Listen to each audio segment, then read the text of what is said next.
Welcome back to the Kaiser Report. I'm Max Kaiser. Time now to turn to investor, entrepreneur, early crypto adopter, Carl Gray. Carl, welcome back. Hi, Max. Great to be here. We got met up a few years ago. We both had a love of crypto, a love of Bitcoin. We got involved with StartJoin, StartCoin, and it's right in the name, Start. The idea is starting out, start stuff, attract talent. We met up with Joseph Thompson 2 years ago in Ireland. He had an idea, he had a dream. He came to us. He started something. It's become a monster. It's breaking out of the gates. It's a startup sensation called AidTech. Tell us about it. Well, I've always had this belief that crypto could solve real world problems, right? This wasn't just another way to speculate and for everybody to get rich by somebody else losing money. Obviously, one of the ways in which Bitcoin has become a huge phenomenon was through its huge price point rise, and that's an early stage of any type of investment vehicle.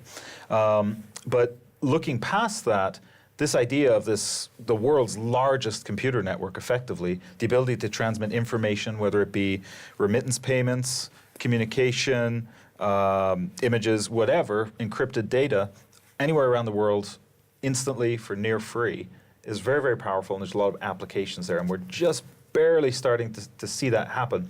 So when Joseph approached us, he said, hey, I've got a great idea in order to solve the humanitarian aid crisis around the world, particularly the refugee problem we're seeing now.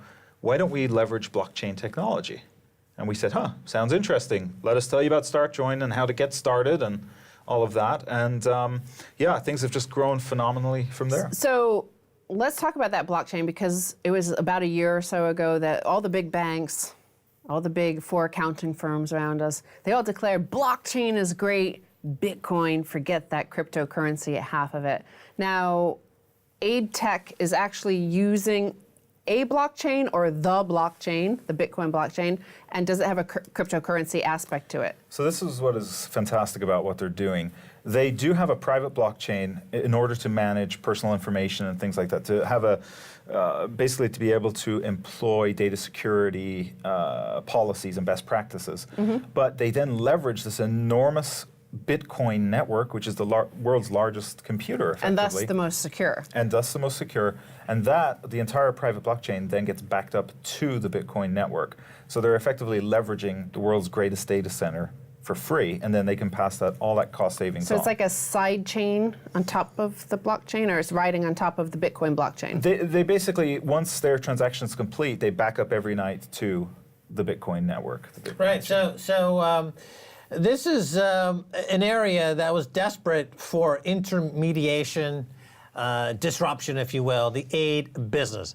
Right. He learned from the Clinton Foundation and other foundations that not a lot of the money that is earmarked for aid gets to where it's supposed to go. Here, if you're looking around the world, in Africa, for example, folks are on mobile phones. They're on cryptocurrencies. The blockchain is spreading all over the world globally,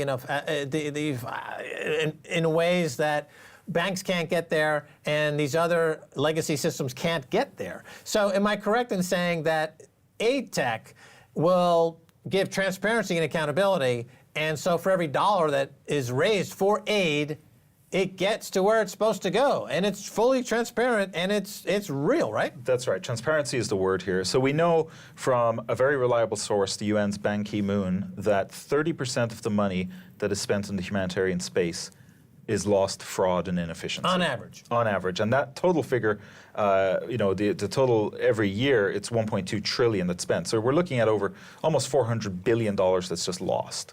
The AidTech solution comes in and, using blockchain technology, provides a completely transparent view into all of that. Well, Joseph is an entrepreneur, Thompson. He is the driving force behind this now, because we took this idea of bringing efficiencies, blockchain efficiencies, remember we were trying to get the mayoral election here in London. Right. We wanted to get one of the candidates on the blockchain and said you could save, With the budget, you were going to put the budget. Right. If you would save £100 million, £200 million on the budget using blockchain, and it was popular, but it's such an entrenched kind of mentality. They're not ready for that yet. But it takes an entrepreneur like Joseph Thompson, he brings the aid tech. Now you've got the UN. There's some news coming out of the UN, right? What's happening there? So the UN Development Program is one of the world's largest humanitarian programs.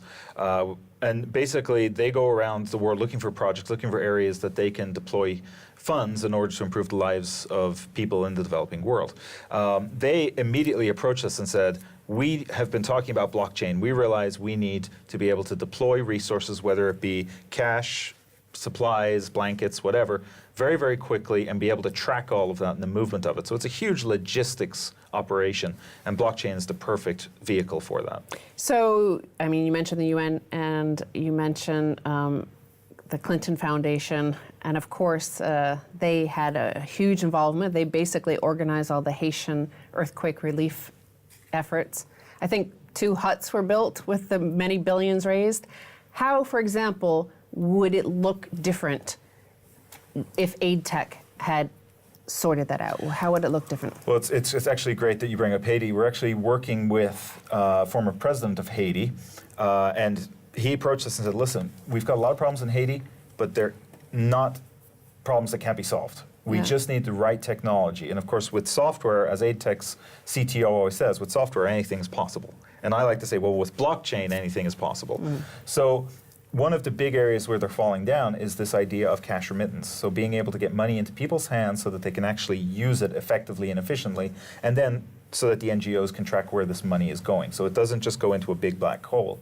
Because, you know, aside from anything historical, sometimes it's just human inefficiency that causes the problems, the inability to track things. Well, let me give you, see if you think like this analogy. So with Federal Express or UPS, I give them a package, they put in a barcode, they immediately put up a barcode. Right.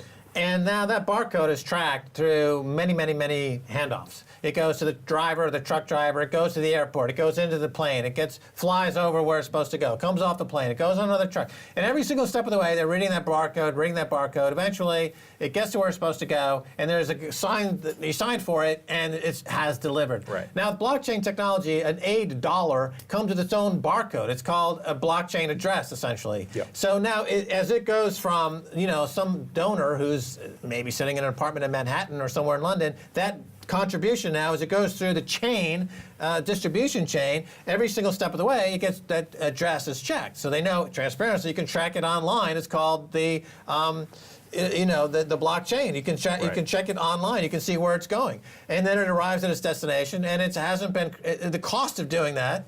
Unlike Federal Express, where the cost is pretty meaningful because you've got transportation costs and gas costs and all this other costs, the cost of moving this money from point A to point B is almost zero. Yeah, and you can't defraud mathematics. I mean, that's what's so wonderful about the blockchain is it's immutable, it's corruption-proof, and so yeah, you can trace these funds. You can trace whether it's assets such as medicine, blankets, or cash. You can trace it from point of provision all the way to the beneficiary at the end point. And I want to move on to some of the broader investment area. We're probably going to run out of time, so we're going to have you on for a second episode, but I want to just introduce the topic. You, I don't know if you raised any funds for aid tech in Silicon Valley, but I know you've been going to Silicon Valley quite a lot lately, and I wanted to know, there was a lot of VC interest in the whole crypto space a year or two ago. Has that dried up? Are they still interested, or is it all now about space exploration and driverless cars? You know, in the Valley, VCs tend to chase shiny objects, in my experience. And so 2 years ago, Bitcoin was the biggest, shiniest object of them all. And of course, now we have, you know, automated cars and things like that. So there is a lot more competition. And also, aside from the speculative values of cryptocurrency, people have been struggling in a lot of cases to figure out, what are we going to do with this? What does it actually do? Mm-hmm. That's why I think aid tech is really exploding so quickly and to such amazing proportions, because it's actually a real-world application. Well, it's an application, right? So it's over $1 trillion in aid. Right. 30% gets lost. Right. So here you're reclaiming 30% of that using readily available technology. Right. You know, just snap it together, essentially, and now you've got hundreds of billions of dollars saved. Yeah. And they've now moved to London from Ireland. Yeah. And what's happening with now fintech here in London? This is one of the questions we wanted to get to, because as part of the Brexit, of course, there's a big question mark about how that will impact the fintech space. Obviously, in the case of ATEC, they're moving from the EU, as to say Ireland, to London. So clearly, the Brexit's not impacting you guys. Yeah, I mean, it's definitely a big question, and it comes up quite often in conversation. But we live in such a small, interconnected world now that we just really haven't seen any huge inhibitions. There may be some regulatory problems down the road or some crossover questions, but we'll cross those bridges when we get to them. But so far, things are pretty smooth. I would like to know what do you think about hard forks as a way to evolve protocols in blockchains? What do we think of hard forks as a way to evolve protocols? So I'm a big fan of automotive crash tests, right? I'm a big fan. I think one of the reasons we have safe automobiles is because of automotive crash tests. I'm also a big fan of using dummies in the automotive crash tests where I'm not the passenger, right? Now, if someone said, we have a new bus, everybody get on, we don't know how it works, but we're going to run a crash test to find out. Jump on. That's how I feel about hard forks. I would rather not be in the crash test when the crash test is happening. Hard forks are dangerous. They're difficult. They're complex, and they have unintended behaviors. Hard forks bring together the nexus of politics, community response, independent economic agents, self-interests, monetary policy, and technology. And any one of those can go wrong. In a recent example, we saw in Ethereum a hard fork, and the hard fork technologically was perfect. Perfect. Economically, politically, in terms of the community and self-interested actors, not so perfect. 10% of the economic activity community hash rate ended up forking off to a separate coin, and now there's two systems with competing interests and competing designs. I would rather not see that in Bitcoin. So I'm a bit skeptical of this being used as the mechanism to rapidly iterate and mature the protocol. But that's one of the design trade-offs that's different about Ethereum. So Ethereum, its design trade-off is, because of its model, it needs to iterate a lot more to reach the same level of security maturity as Bitcoin, because it has a larger attack surface, a larger exposure surface. And so it's going to go through a lot more hard forks. Is that a good thing? Is that a bad thing? It depends what you're trying to use it for. I don't think it makes for very good sound money and for a robust platform. But that's a trade-off that allows it to actually have much more flexible application development. And so I'm interested in that. I think that's the choice I would make for Ethereum. It's not the choice I would make for Bitcoin. Does that help? Bit of an esoteric topic. The digital world is a part of our DNA now. It's how we share our experiences, how we consume our entertainment, how we stay in touch with our loved ones. This is how we used to send letters, to travel, to make phone calls and shoot movies. Mankind invented software and technologies, breaking every distance, border, difficulty, and pulling the world instantly closer together. But what about banking? Think about it. Billions of people in the world have no access to financial tools. Borders and the system create barriers. We trusted banks, but they collapsed time and time again.